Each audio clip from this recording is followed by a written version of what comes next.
नमस्कार दोस्तों, खोट्ठा क्लास में आप सभी का बहुत बहुत स्वागत है। खोट्ठा निबंध किताब जिसके लेखक हैं डॉक्टर बी एन नौदार, इसकी सारी जो निबंध हैं वे लगभग सारे अपलोड हो चुके हैं। आपने अगर नहीं देखा है तो प्लेलिस्ट में अवेलेबल है, आप जाके वहाँ से देख लीजिए। आज का निबंध है खोट्ठा लेखन परंपरावादी ना जनवादी। खोट्ठा लेखन जो है, खोट्ठा का लेखन का जो शैली है, कला है, ये परंपरावादी है या जनवादी है, इसी पर ये लिखा गया है। देखते हैं लेखक ने क्या लिखा है। खोट्ठा कमिटी बाटेले एक महीना आगवे एगो लेख लिखेले देल गेल रहे। खोट्ठा कमेटी की तरफ से एक महीना पहले आगवे एक लेख लिखने के लिए दिया गया था। विषय रहे जिसका सब्जेक्ट था खोट्ठा लेखन परंपरावादी ना जनवादी। इसका टॉपिक था खोट्ठा लेखन परंपरावादी है या जनवादी है। ई विषय तो पहिल धप हमार मने फुरछेबे नहीं करलक, सही ले एकरा हम खैंचा करके फुरछाए फरनाए के जाने की चेष्टा कर लो। मतलब ये जो टॉपिक है ना, ये पहली बार में मेरी समझ में ही नहीं आया। ये लेखक कह रहे हैं कि ये पहली बार में मेरी समझ में ही नहीं आया, इसीलिए इसको हम तोड़ के, है ना, टुकड़ा टुकड़ा करके समझने का कोशिश किए, जानने का चेष्टा किए। और इस चेष्टा हम गोटा विषय के 3 खिंचा कर दिलों, और इस कोशिश में हम पूरे सब्जेक्ट को जिस पे हमको लिखना है उसको 3 टुकड़ा कर दिए। एक टुकड़ा खोट्ठा लेखन, दूसरा परंपरावादी और तीसरा जनवादी। एकर पेछू हमार मने कटिक फरिज बुझाए बा कटिक आलो समय लगलक।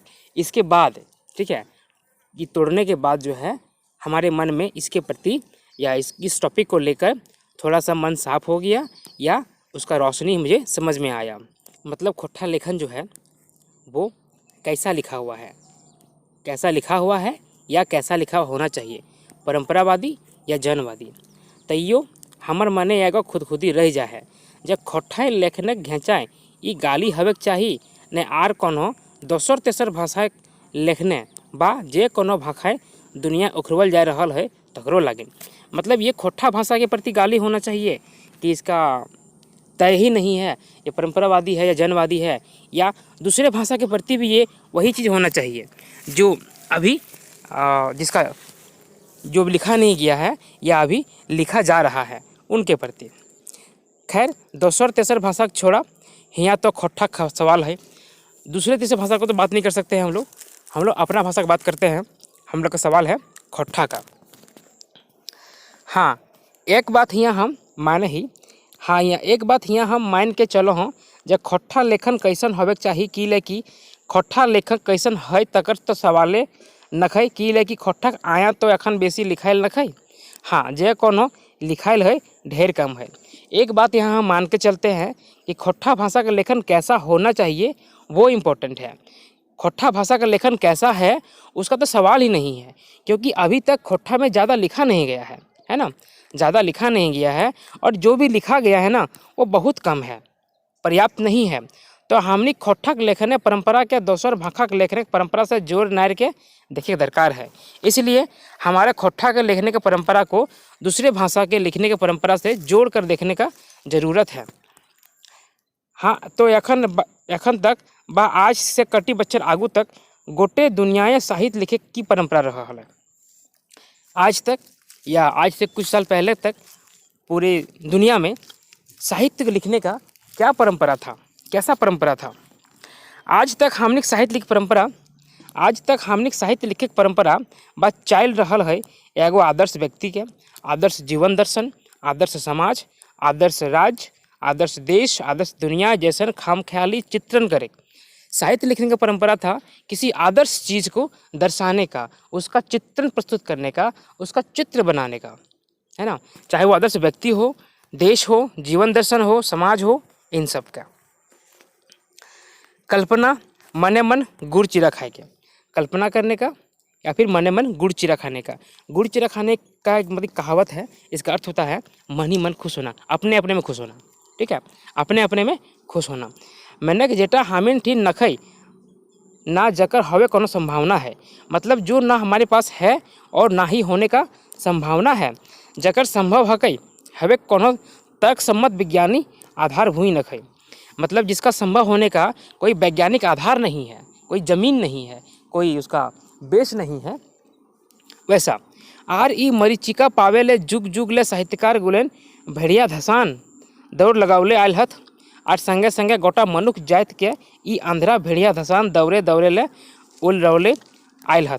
और हमीन आज तक राम और कृष्ण के आदर्श व्यक्ति, अयोध्या के आदर्श देश, राम राज्य आदर्श राज्य तखनक दुनियायक जीवन शैली टोते टोमड़ते आए रहा है। लंबा पैराग्राफ है। मरीचिका एक शब्द है यहाँ पे, मरीचिका। मरीचिका क्या होता है? मरीचिका होता है कभी धूप में समय चलते हैं रोड पे ना, तो लगता है सामने रोड पे दूर में देखने से कि पानी वहाँ पर है, ठीक है। मृग मरीचिकन क्या होता है, उस तरह का चीज़ है ये। तो धोखा, एक तरह का धोखा है ये, ठीक है। दूर से देखने से कुछ और लगता है, लेकिन नज़दीक जाने के बाद जो है हमें उसका वास्तविकता का आभास होता है कि वहाँ कुछ नहीं है। उस तरह से साहित्य, जो साहित्यकार लोग हैं वे उसके पीछे दौड़े हैं और उसके पीछे पीछे पूरे मानव समाज को भी अपने साथ लेके चले हैं, है ना। इसका कोई आधार ही नहीं है कि कुछ हो सकता है। आदर्श समाज क्या दिखाया गया है? आदर्श व्यक्ति राम को, कृष्ण को दिखाया गया है।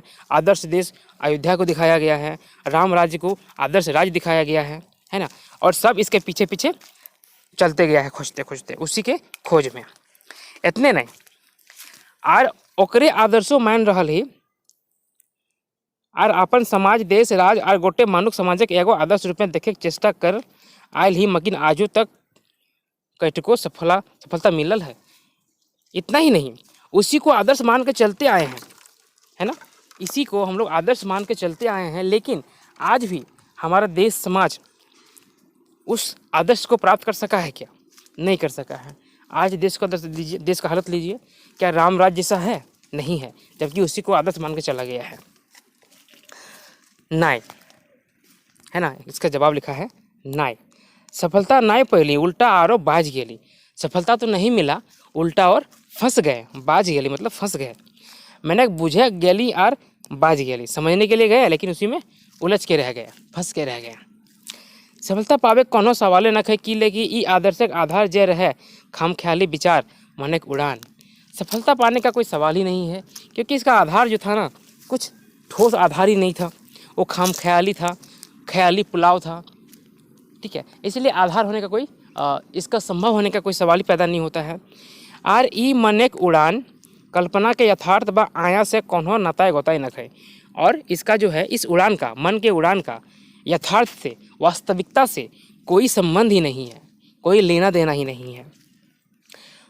हइयो है तो 36 के नाता, अगर यदि है तो वो 36 का नाता है। 36 का आंकड़ा होता है ना, मतलब क्या होता है? झगड़ा का, है ना, उल्टा, एक का इधर फेस, एक का उधर फेस। एखन तक साहित्यिक परंपरा रहल है बेकसूरिया सम्मुख के हत्या करके ओकरा मनक हित खातिर जायज साबित करे के। बेकसूरिया सम्मुख के हत्या करके, क्या चीज़ है ये? इसका हत्या करके मनुष्य के हित के लिए उसको सही साबित करना। बेकसूरिया, है ना, बेकसूरिया, जो कसूर कोई का कोई कसूर नहीं है, निर्दोष को। सम्मुख, सम्मुख क्या होता है? जानवर? पता नहीं, इसको नहीं जानते हैं। उसका हत्या करके मनुष्य के हित के लिए सही साबित करना। एकलव्य गुलान के ठेपा अंगूर काट के अर्जुन जैसन अजोग के बड़का धनुकधारी बना साबित करे के। एकलव्य जो बहुत गुणवान था, उसका अंगूठा काट दिया गया, ठीक है। क्यों काट दिया गया? क्योंकि अर्जुन को सर्वश्रेष्ठ धनुर्धर साबित करना था। हमने ये पढ़ा था उद्वासल कर्ण में, है ना। ये परंपरा रहा है, एखन तक परंपरा रहल है। कर्ण गुलेन के नाना रकमक छल प्रपंच और फरफंदी चाले में बजाय के हाय निसार करके हत्या करके जायज साबित करके। कर्ण जैसे आदमी को, जो दानवीर होते हैं, शक्तिशाली होते हैं, ठीक है, उन पे छल करके, प्रपंच करके, बहुत सारा तिकड़मबाजी लगा के उनको बर्बाद कर देना और जिसको चाहते हैं उसको सामने प्रस्तुत कर देना। सुपनखी जैसन सुंदरी गुलेन के नाक काट के कुरूप करे के और सही सुंदरी के कुरूप करवैया के पुरुषोत्तम बनावे के अखन तक साहित्यिक परंपरा रहा है। सुपनखा रावण की बहन, उसकी जैसी सुंदरी को नाक काट के कुरूप कर देना और उस सुंदरी को कुरूप करने वाले को पुरुषोत्तम का नाम देना, है ना। पुरुषोत्तम बनाने का साहित्य का परंपरा रहा है। पुरुषोत्तम कौन है? श्री राम जी। सीता गुलेन के सतीत्व के अग्नि परीक्षा लिए के और राम गुलेन के रानी पटरानी उर्गा आदि किन्नरी गुलेन से रंग रेली लुच्छड़गिरी लीला करत तखन तखन एक पत्नी बरती आदर्श पति बनावे के दुस्साहस करे क्या। मतलब सीता को तो अग्नि परीक्षा देना पड़ा, लेकिन राम जो है रानी पटरानी के साथ रंगरेली बनाते हैं। ये सब उस समय खत्म हो जाता है। आदर्श पति नहीं का जरूरत नहीं पड़ता है, लेकिन आदर्श पत्नी एक पतिव्रता होता है औरत ना, और पुरुष क्या होता है एक पत्नी व्रती होती है, इसकी एक पत्नी होती है।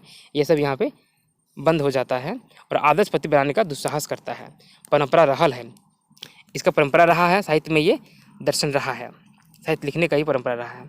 थक थक सभा के मांझे द्रौपदी गुलन के लंगा करे क्या। मतलब भरा हुआ सभा में है ना द्रौपदी को नंगा करने का। मानवी द्रौपदी के पांडव गुलाग मध्य मिठाई लखे बाँट खूट के खाए परंपरा चल आयल है। मानव द्रौपदी कौन थी, एक स्त्री थी, लेकिन उसको पांचों पांडवों के बीच में बांट दिया गया मिठाई के जैसे, है ना, मिठाई के जैसे पांचों भाई के बीच में बांट देना, इसका परंपरा चलता आया है। एखन तक के परंपरा है कृष्ण और गोपी गुलन के रास रचवा नाच के। अभी तक परंपरा है कृष्ण और गोपी के रास लीला का। बिहायल दानल दोसरक बहू के सरासर अपन वासना के जुगाड़ माने के, और फिर उसने कृष्ण पर स्त्रीगामी के भगवान माने के। दूसरे की शादी की दिया हुआ ब्याह हुआ बेटी को, बहू को अपना वासना का जुगाड़ लेने का, और उसी तरह के कृष्ण जो पर स्त्रीगामी हैं उसको भगवान मानने का। रणछोड़ जी नामो धरल पशु लड़ाई के मैदान से पराय लोग के महाप्रकार माने के। रणछोड़ जी नामो धरायल, जिसका नाम हो गया रणछोड़ जी है, रन छोड़ दिया है ना, युद्ध छोड़ दिया। उसके जैसा आदमी को जो युद्ध के मैदान से भाग जाता है, परायल मतलब भागा हुआ आदमी को महापराक्रमी मानने का। एखने तक के साहित्यिक परंपरा रहल है। दुनिया एक सब ले हुबगर कैदगर बुधगर सब के सुसंस्कृति अनार्ज के बनायल रूपे पेश करे के सभ्यता और संस्कृति के अनार्य ले पेछू रवैया आज के दुनिया के सब ले बेस्ट संस्कृति माने हैं। माने अनार्य जो है उसको खराब मान के आर्य को सबसे दुनिया का अच्छा संस्कृति मानने का परंपरा रहा है। परंपरा रहल है मर्दक मरल पर जहनी के जीते जी मर्दक संगे फेंक के पड़ावे के, और ऊ बेचारी सती गुलेन के गोहार के शंख घंटा घड़ियाल बजाए के दबे के। परंपरा रहा है कि जिस औरत का पति मर जाता है उसको उसकी चिता के साथ जिंदा जला दो, और उसका चीख पूरा दुनिया ना सुन सके, उसके लिए शंख घंटा घड़ियाल ये सब बजाते रहो ताकि उसका आवाज़ कोई सुन न सके, दब जाए। ऊ जीते पड़ावल गेल जैनी के सती मायन के सती प्रथा जैसन कुप्रथा के मुंधेन माचा बांधे के।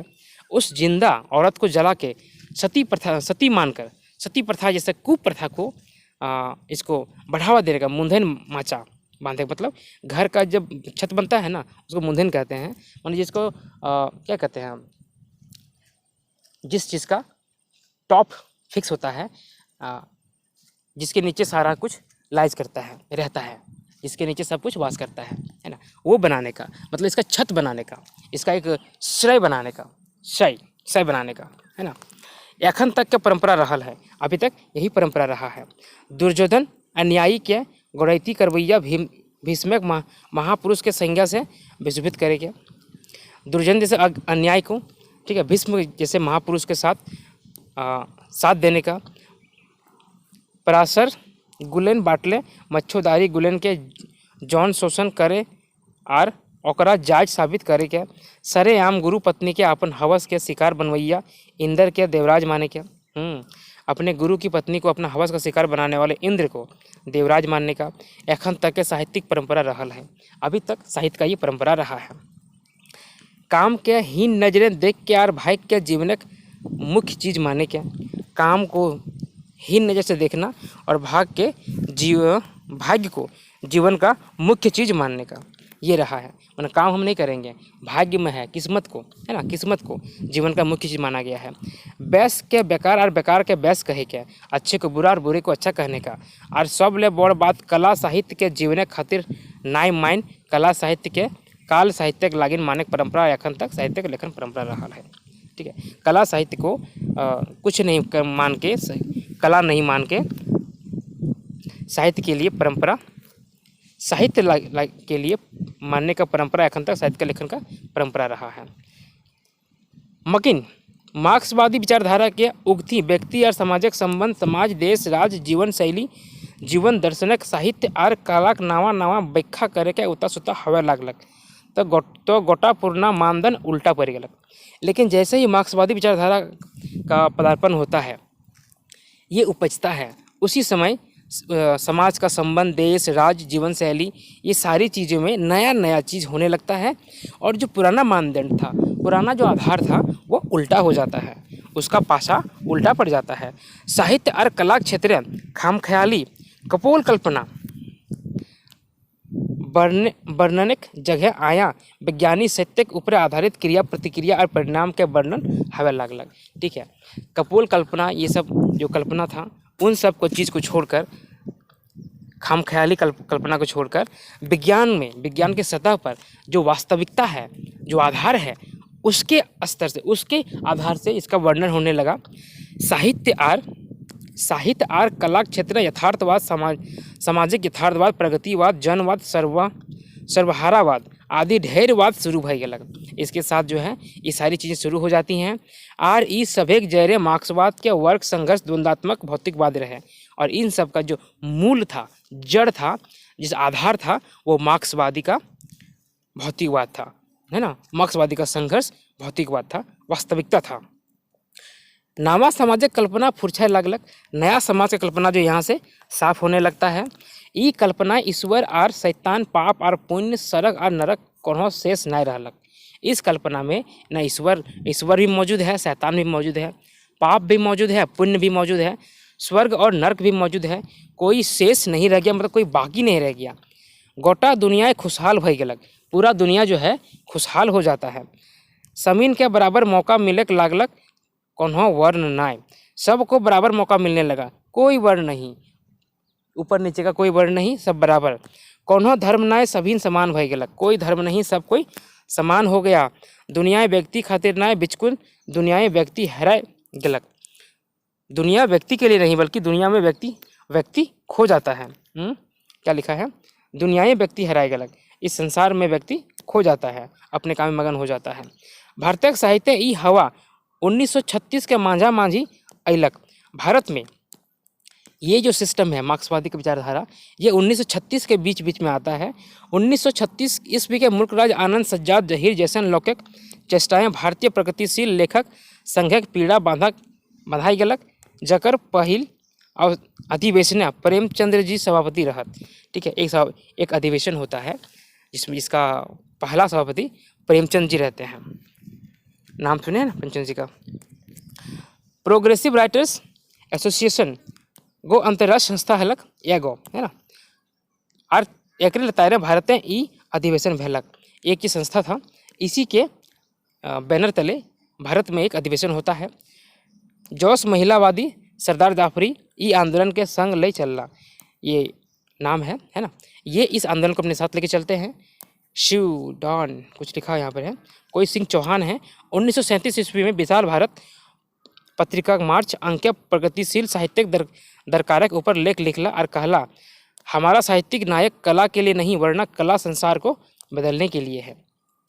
एक लेख लिखते हैं और कहते हैं कि हमारा साहित्य जो है ना, वो कला के लिए नहीं है, बल्कि कला जो है संसार को बदलने के लिए है। इस नारे को बुलंद करना प्रत्येक प्रगतिशील साहित्य का कर्तव्य है। इस नारे को बुलंद करना, इस नारे को ऊपर तक पहुंचाना, ये हर प्रगतिशील साहित्य का कर्तव्य है, चाहे वो कोई भी साहित्य हो। तखन हिंदी साहित्य उत्तर छायावाद काल रहे। उस समय हिंदी साहित्य में उत्तर छायावाद का काल था। छायावादी गुलेन गौड़ लड़थड़ा लागलन। छायावादी का पैर जो था वो थरथरा रहा था, वो काँप रहा था, वो खत्म होने जा रहा था। अखनिक आगू नावा सवाल उठे लागलक, उसके सामने नया नया सवाल पैदा हो रहा था। साहित्य ककर खातिर, साहित्यिक श्रेष्ठता का मानदंड की हक है, साहित्य किसके लिए है और साहित्य का श्रेष्ठता का मानदंड क्या है, उसका क्या क्राइटेरिया है। साहित्य की ले, साहित्य क्यों, साहित्य अपन लागिन ना समाजक लागिन, साहित्य अपने लिए है या समाज के लिए है। साहित्यिक प्रयोजन की है, साहित्य का क्या प्रयोजन है। आत्मतुष्टि व समाज कल्याण, साहित्य कारक उपलब्धि की, ये सवाल गुलेन छायावादी गुलेन के सोचे ले बात कर दलन।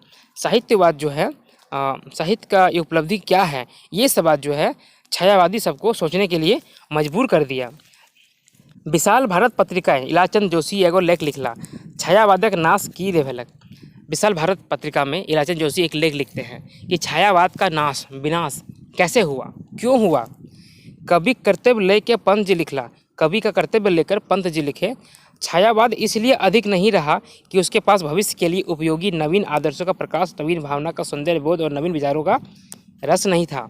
वह काव्य न रहकर केवल अलंकृत संगीत बन गया था।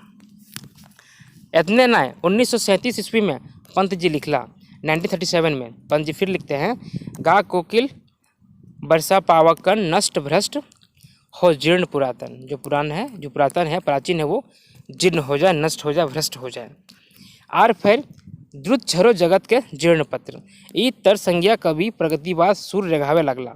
निराला पंत दिनकर सुभद्रा कुमारी चौहान आदि शासनक खिलाफ हैंजो मारा लोकक पछाई लिखला।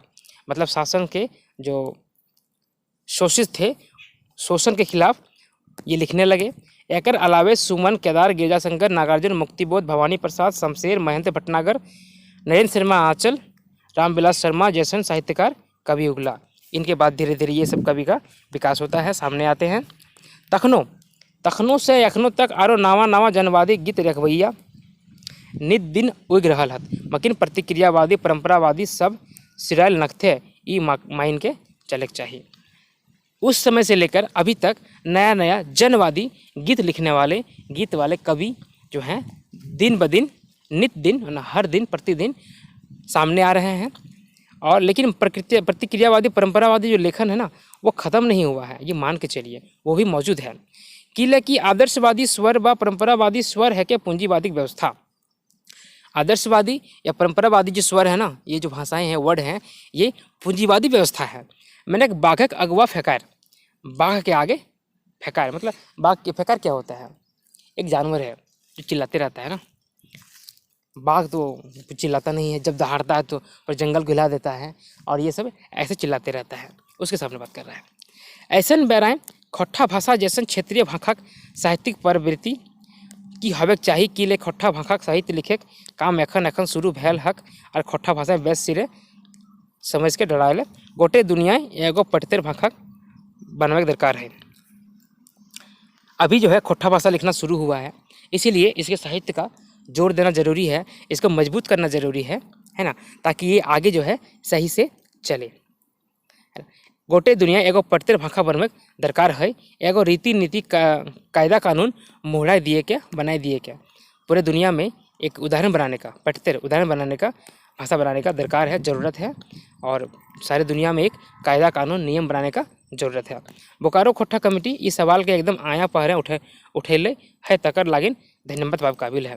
बोकारो खोट्ठा कमेटी जो है इस सवाल को एकदम सही समय पे उठाया है, इसीलिए ये धन्यवाद के काबिल है। एक विद्वान साहित्यकार के कहना है, एक विद्वान साहित्यकार का कहना है, युग के तूफान को बांधने के लिए युगांत के छंद छोटे पड़ते हैं। युग के तूफान को बांधने के लिए युगांत के छंद छोटे पड़ते हैं। मैंने कोनो नावा जुगे तूफान के समारोह टिकवेले पुराना युग आर मोबार काम नहीं दे। नया युग जो आता है ना, उसको संभालने के लिए पुराना युग का जो मेड़ होता है, जो बाउंड्री होता है, वो काम नहीं आता है, क्योंकि नया युग उससे कहीं ज़्यादा ऊंचा रहता है, उसको फांद के निकल जाता है। ऐसे जनवादी विचारधारा नवा युग मांग है कि तो हमनी खोट्ठा भाखक बा आयन भाखक पर प्रति जनवादी हवक चाहिए। अगर ऐसा जनवादी विचारधारा का मांग है, नया युग में मांग है, तो हमारे खोट्ठा भाषा को जो है जनवादी विचारधारा का होना चाहिए। ऐसे तो हमें खाम ख्याली आदर्शवाद के खिलाफ तो हाँ तैयो हम एगो नवा किस्म आदर्श के बेस सिरे मड़ाई बैठाए अकालितो करे खोजो हों और वैसन आदर्श जकर तर्क सम्मत विज्ञानी आधार है। इसी तरह खाम ख्याली आदर्शवाद के खिलाफ हम हैं और नया किस्म का जो आदर्श है उसको सामने लाने की कोशिश करते हैं, जिसका एक एक विज्ञान सम्मत आधार है, मतलब ठोस आधार है। मैं तो आदर्श के नवा परिभाषा दिए खोजो हूँ, लेकिन ये आदर्श जो है ना, इसका परिभाषा चेंज करना चाहते हैं। मैंने हमारा आदर्श हवत नावा किस्म, हमारा जो आदर्श है ना वो नई तरह का होगा, नई किस्म का होगा। समाज की हवो है कि है रहल है तकर आया फोटो उखरा दिए यथार्थवादी साहित्य है। संसार में क्या हो रहा है, समाज में क्या हो रहा है, क्या होना चाहिए, इसका जो वास्तविक फोटो है, वास्तविक चित्र है, चित्रण है, वो सामने आना चाहिए, है ना। यही यथार्थ साहित्य है। मकीन साहित्यकार के काम है हिये सिराय ना जाए चाहिए, लेकिन साहित्यकार का काम जो है यही ख़त्म नहीं होना चाहिए। साहित्यकार के अपन लेखने एहो बात कह दिए चाहिए जे एकर बाद की हवक चाहिए। साहित्यकार को अपने लेखन में इस बात को भी बोल देना चाहिए, लिख देना चाहिए, कह देना चाहिए कि इसके बाद क्या होना चाहिए। समस्या के समाधान बता दिए चाहिए। कोई समस्या है तो उसका समाधान भी बता देना चाहिए। हाँ, पूर्ण आदर्शवादी समाधान ना बिचकुन विज्ञानी सत्य पर आधारित तर्क सम्मत आदर्श समाधान। पुराना आदर्शवादी समाधान नहीं जो पहले होता था, वैसा नहीं, बल्कि समाज विज्ञान के सत्य के आधार पर, वास्तविकता के आधार पर इसका तर्क सम्मत समाधान होना चाहिए, जो तार्किक हो, जिसका हम तर्क कर सकते हो।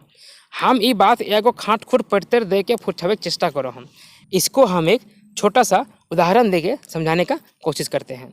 एगो गरीब हुबगर जवान है, एक गरीब है लेकिन वो हुबगर है, उसमें गुण है। अगर ब्याह करे जुकुर एगो बहन है, उसको शादी करने लगे एक बहन है, मकिन वो अपन बहन के ब्याह नहीं करे पा रहा है कि लेकि बोरे के बाप ओकरा 25-30 हज़ार तिलक मांगा हथी और बेचारा ठीक एगो फुटल कौड़ी न खाए। वो अपनी बहन का शादी नहीं कर सकता है क्योंकि लड़का का जो बाप है वो 25-30 हज़ार रुपया दहेज मांग रहा है, तिलक मतलब दहेज मांग रहा है, और उसके पास एक फूटा हुआ कौड़ी भी नहीं है। वो अपन जात कुटुंब के लड़का के बाप ठीन गौड़ हाथ जोड़ चला है, लेकिन केव बातों का तो करे तैयार नाय, उल्टी धुतकार फटकार और बेइज्जती से है। वो अपने जात पात में कुटुंब के साथ लड़का के बाप के पास हाथ पैर जोड़ता है, लेकिन कोई बात नहीं सुनता है, उल्टा उसको तिरस्कार करता है, धुतकार देता है, फटकार देता है।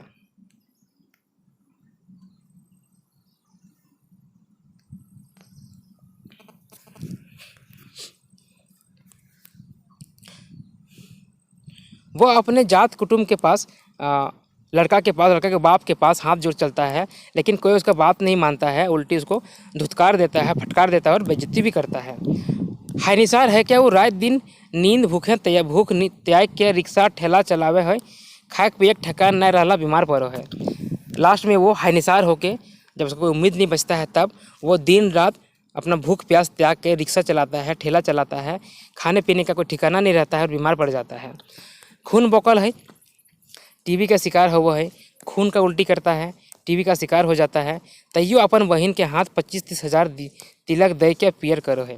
फिर भी अपनी बहन का हाथ को 25-30 हज़ार रुपया दे के तिलक दहेज दे के हाथ पीला करता है, मतलब उसकी शादी देता है। जे रात बहन विदा हुआ है से रात वो मर जा है। जिस रात उसका बहन विदा होती है उसी रात वो मर जाता है। ये एगो कहानी, यथार्थ चित्रण, जनवादी प्रवृत्ति, एक कहानी है ना, वास्तविक का चित्रण है वास्तविकता का, और जनवादी प्रवृत्ति है। पाठक इस कहानी के पढ़ के कांदा है, पढ़ने वाले इस कहानी को पढ़ के रोते हैं, लौ ढड़कावहत, आँख से आंसू निकालते हैं, मुठा बजारावहत, मानो हाथ को पटकते हैं ऐसे गुस्सा से, क्या हो गया ये। कहानी एगो सफल यथार्थवादी जनवादी कहानी कहलक और कहानीकार पुरस्कार पौलक। मगर समाज के ई कहानी से की मिल रही, कहानी कहने वाला अच्छा कहानी बोला, इसके लिए उसको पुरस्कार मिला, लेकिन इस कहानी से समाज को क्या मिला? कौन सुधार भले, कुछ चेंज हुआ, कुछ सुधार हुआ? क्यों बेचारा नायक के दशा के पिघल के मोम भले? कोई इस नायक का जो लड़का है उसके दशा से पिघल के उसको कुछ तकलीफ हुआ, मतलब सुधरा अपने आप में? बा क्यों पाठक ताव खाए के सामाजिक व्यवस्था बदले चेष्टा कर ले? कोई भी पढ़ने वाला, ठीक है, पाठक इस कहानी को पढ़ के समाज की इस व्यवस्था को, दहेज प्रथा को बदलने का चेष्टा किया? क्यों नहीं, कोई नहीं किया। सिनेमा ऐसा कहानी ढेर पे है, सिनेमा में ऐसा कहानी बहुत मिल जाएगा। हमार कहना है ये है जो कहानी के हुए ख़त्म कर दिए नहीं चाहिए। बेचकुन कहानियाँ ऐसा भयक चाहिए कि चाहे तो नायक अपन बहन के क्यों परजात संगे बिहार दे दे और अपन जाति कुटुंब के ठेपो दिखाई दे कि लेकिन जाति प्रथा के तो कोनो विज्ञानी आधार न खई। यहाँ पे ये होना चाहिए था कि उस नायक को अपनी बहन का शादी किसी दूसरे जात से भी दे देना चाहिए था जो फ्री में करता, या दहेज का जहाँ पे चलन नहीं था, और अपने जाति वाले को ठेंगा देखा देना चाहिए था। क्यों? क्योंकि जाति का कोई वैज्ञानिक आधार नहीं है। हम इस जात के हैं, आप उस जात के हैं, इसका कोई वैज्ञानिक आधार नहीं है। हाँ, कह दिया गया है कि आप इस कास्ट के हैं, वो उस कास्ट के हैं, चल रहा है ये। और नहीं तो नायक दो चार गो सामाजिक ठेकेदार के तो नट्टी चिपिए दिए पा रहे, और नहीं तो जो समाज का ठेकेदार होता है जो इस दहेज प्रथा को चलाता है उन लोग का नट्टी चिप दे, मतलब उसको मार दे, दो चार गो के गोली मार दे, उसको गोली मार दे। ऐसा आदर्श साहित्यकार गुलेन के रखे चाहिए। इसी तरह के आदर्श वाले साहित्यकार को रखना चाहिए, इस तरह के विचार को रखना चाहिए। हमने के लेखनक मुख्य काम समस्या का वर्णन कर देना ना, बिल्कुल सही समस्या समाधान बताई दिए चाहिए। हम लोग का लेखन का मुख्य काम जो है केवल समस्या का वर्णन नहीं कर देना है, बल्कि उस समस्या का समाधान भी बताना है। अहम पूर्वक खाम ख्याली समाधान ना, माना जिसमें घमंड हो वैसा खाम ख्याली नहीं, वास्तविकता वाला चाहिए। परिणाम पाठक के भरोसे ना छोड़े चाहिए। यदि हमीन अपन साहित्य लिखने ऐसने नहीं कर रही तो अपन समाज के भटकावे छोड़ा के और कोनो दूसरा काम नहीं कर पा रहा। कि परिणाम जो है उस कहानी का, साहित्य का परिणाम पाठक के ऊपर नहीं छोड़ना चाहिए कि पाठक क्या सोचेगा, उसका क्या डिसीजन होगा, वो क्या समझेगा, बल्कि उसको दिखाना चाहिए कि यहाँ पे ये करना चाहिए था, ऐसा करना चाहिए था। रास्ता दिखाना, समाज को रास्ता दिखाना, ये भटकाना छोड़ के, मैंने ऐसा करेंगे, ऐसा अगर करेंगे, अगर समस्या का समाधान नहीं बताएंगे तो ये हम अपने समाज को भटकाने के छोड़ के और दूसरा काम नहीं कर रहे हैं, हम समाज को भटका रहे हैं। खोट्ठाई साहित्य प्राय पैद विधाएँ लिखल जा रहा है, यथा नाटक उद्वासल कर्ण श्रीनिवास पानौरी, मेटमाट एके झा, एकांकी चाबी काटी श्रीनिवास पानौरी, समाज और सब सांसद एके झा, कुरे कलवा बिरबल महतो, बेटवा पोतोहिता रामलोचन अवधार, उपन्यास जिंदगी चित्री महतो चित्रा, सई सरगठ एके झा, कहानीकार प्रहलाद चंद्र दास, पंचम महतो, जनार्दन गोस्वामी, व्यथित विनोद कुमार, दिनेश दिनमणि, एम.एन. गोस्वामी, सुधाकर बी.एन. हवदार, संस्मरण बी.एन. हवदार, शिवनाथ प्रमाणिक एके झा, निबंध लेख बी.एन. हवदार, एके झा, शिवनाथ प्रमाणिक, प्रहलाद चंद्र दास, सब लेखक का नाम यहाँ दिया हुआ है। जो खोट्ठा लिख रहे हैं अभी उनका नाम दिया हुआ है। प्रबंध काव्य महाकाव्य शिव सागर राजा दलेल शाह होगा यहाँ पे, मणिगंधा शिवनाथ प्रमाणिक, खंड काव्य तामद्रिक कौराय शिवनाथ प्रमाणिक, रामकथा अमृत पानुरी जी, समझक सरजुत निशान एके झा, कविता एके झा, विश्वेश शर्मा व्याकुल शिवनाथ प्रमाणिक, शांति भारत बी.एन. हवदार, बंसीलाल बंसी, फटिक चंद्र झा, महेश गोलवार, शिवनंदन पांडे, गरीब। आज के पहले इतना लेखक का नाम सुने थे आप लोग? देखिए कितना लेखक खोट्ठा में लिखे हैं। दिनेश दिनमणि, संतोष महतो, भरत कत्रसिया, दर्शन प्रसाद सिंह, श्याम सुंदर महतो, मधुसूदन महतो, रामशरण विश्वकर्मा आदि, गीत शिवनाथ प्रमाणिक, प्रदीप कुमार दीपक सुकुमार, ये इतने सारे लेखक हैं खोट्ठा के साहित्य के जो लिख रहे हैं, है ना। एखन तक खोट्ठा जितना कुछ लिखाइल है तकर सुर जनवादी है। अभी तक खोट्ठा में जितना कुछ लिखा गया है वो सभी जो है ना जनवादी है, और कोनो लिखाइल रहल है ओकरो जनवादीय सुर है, और कुछ लिखा अगर जा रहा है अभी तो उसका भी जो सुर है, उसका भी जो कॉन्सेप्ट है वो जनवादी ही है, जनता को देखते हुए है। शायद ऐसा ई ले कि खोट्ठा साहित्यकार जखन कलम उठावा है तखन तक उपेक्षा शोषण और दमन के मोहड़ा मोहड़ी रगड़ा रगड़ी भय चुकल रहल है, और ओकर अस्मिता आइडेंटिफिकेशन पहचान पर सवाल चिन्ह लागल रहा है। क्योंकि साहित्यकार जब कलम उठाता है ना, खोट्ठा का साहित्यकार जब कलम उठाता है तब तक उस पर शोषण का, दमन का ठप्पा लग चुका होता है, और वो इस चीज़ से परेशान हो चुका होता है। इसीलिए उसका जो लेखक है, लेखन है, साहित्य है, वो जनवादी है। ओकरा अचक्के एहसास हो है, ऐसा बुझा है जे वो अपन घर ही परदेसी और बेचारगिक जिंदगी जी रहा है। उसको अचानक से एहसास होता है और ऐसा लगता है कि अपने ही घर में वो बेचारा का ज़िंदगी जी रहा है, अपने घरें बेचारा बन रहा ही, ना पूछ हम यहाँ कैसे जिए हम। अपने ही घर में वो बेचारा बन के रहता है, मत पूछिए कि हम यहाँ कैसे जीते हैं। ऐसे कहल जाए तो खोट्ठा लिखे शुरुआत जनवादीय सुर से भेल है। अगर कहा जाए तो खोट्ठा लिखने का जो शुरुआत है ना वो जनवादी से ही हुआ है। आधुनिक काल के खोट्ठक पहिल साहित्यकार भुवनेश्वर शर्मा व्याकुल, श्रीनिवास पानौरी क्रमशः किसानक अंतरनाथ कविता संग्रह, राम कथामृत, खंड काव्य, उद्वासल कर्ण नाटक लिख के जनवादी सुर फूकल हल थे। मतलब शुरुआत जो है वो जनवादी से ही हुआ है। खोट्ठा लिखे काम जनवाद के स्थापित फ्रेम के अंतर्गत भय रहा है, जे लोग के ओकर स्थिति से अवगत तो करावो है। स्थिति बोध मतलब खोट्ठा का लेखन जो है ना वो जनवादी से हो रहा है, जो आदमी को उसकी स्थिति से अवगत कराता है कि आप किस जगह पर हैं, स्थिति का बोध कराता है, मकिन उद्बोधन नाय। लोक के अपन स्थिति के उबरे की करे हते सेटा उपाय नाय बतवो है। बेस जिनके डहर नाय देखे वो है। ठीक है, इसका उद्बोधन नहीं करते हैं। आदमी को अपने स्थिति से उबरने के लिए क्या करना होगा इसका उपाय नहीं बताता है। जिंदगी का अच्छा रास्ता जो है जिसमें चल सके वो नहीं बताता है। हम तो कटी रिची एहो पक्ष में हों जे अखन जैसन तैसन टेढ़ा मेढ़ा लिखे दिल जाए। हम तो यही सोच रहे हैं कि अभी किसी तरह कुछ लिखी दो, भले उतना अच्छा से नहीं लिखा रहा है लेकिन कुछ न कुछ लिख ही दो, कम से कम आधार तो बना रहेगा। इतना जोर अरे ना दिल जाए कि करपत उठ जाए बा लेखने स्वाभाविक प्रवाह ठहर जाए। इतना जोर नहीं देना चाहिए कि लिखना ही बंद हो जाए। ठीक है, कुछ तो कुछ लिखना ही चाहिए।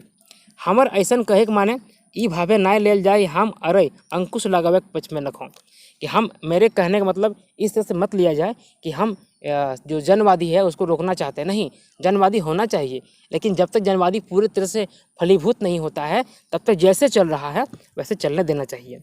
हमारा कहना है जब पहाड़ी झरना से जैसे जैसे फूटे दाए जने तने बहे दाए, फिर एगो बेस्ट हमें ओकरा बांध दिल जाए और वो पानी के धार के जमोट करके ओकर से टरबाइन घुरावल जाए तो बिजली चाणे पैदा होवत। मतलब मेरा कहना यही है कि अभी जैसे निकल रहा है पानी, जिधर निकल रहा है निकलने दीजिए। फिर जब वो धार तेज हो जाएगा उसका, जब वो पूरे जोश में रहेगा तो उसको एक बांध बना दीजिए और उस बांध के पानी से टरबाइन चलाइए तो बिजली जल्दी निकलेगा। मतलब खोट्टा का विकास जल्दी होगा। पहले भाषा को चलने दीजिए, जब बहुत अच्छा भाषा निकल जाएगा, साहित्य सामने आ जाएगा, फिर उसका उपयोग जो है इस भाषा के उत्थान के लिए किया जा सकता है और उसके बाद पूरे संसार में इसका प्रकाश फैलेगा, रोशनी होगा, आलो होगा। ठीक है, ये था निबंध खोट्टा के बारे में। कैसा लगा बताइए, अच्छा लगे तो लाइक शेयर और आए हैं पहली बार चैनल पे तो सब्सक्राइब। बाकी आप सभी को बहुत बहुत धन्यवाद।